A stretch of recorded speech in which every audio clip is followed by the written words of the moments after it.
ტექნოლოგიური გიგანტი კომპანიის Google-ის ანგარიშის თანახმად ტექნოლოგიურ ინდუსტრიაში ძირითადად 90%-ის შემთხვევაში მსოფლიოს მასშტაბით იყენებენ AI-ს, ანუ ხელოვნურ ინტელექტს.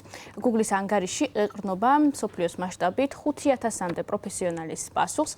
ანგარიშის თანახმად ეს მონაცემი 14%-ით არის გაზრდილი გასულ წელთან შედარებით. საქმეები, რომლის შესრულებაშიც ეყრდნობიან AI-ს ტექნოლოგიურ სფეროში, ძირითადად არის ახალი კოდის დაწერა, ასევე არსებული კოდის რედაქტირება, დოკუმენტის დაწერა, ტესტირებების შექმნა, კონცეფციის ახსნა, მონაცემთა ანალიზი და სხვა.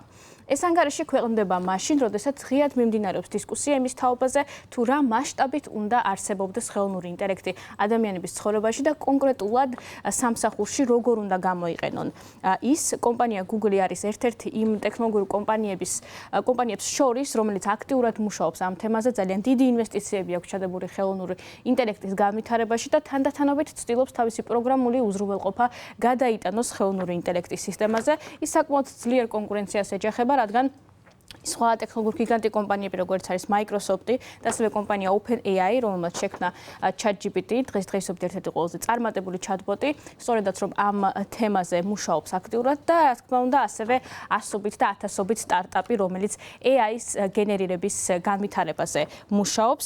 ცნობისთვის მიმდინარე წელს კომპანია Google-მა დიდ ბრიტანეთში ჩაატარა ხელოვნური ინტელექტის საპილოტო პროგრამა ამოქმედა, უფრო სწორედ რამაც აჩვენა, რომ სამუშაო ადგილებზე ადმინისტრაციულ საქმიანობაში ხელოვნური ინტელექტის გამოყენებით თანამშრომლები წელიწადში საშუალოდ 122 საათს დაზოგავენ.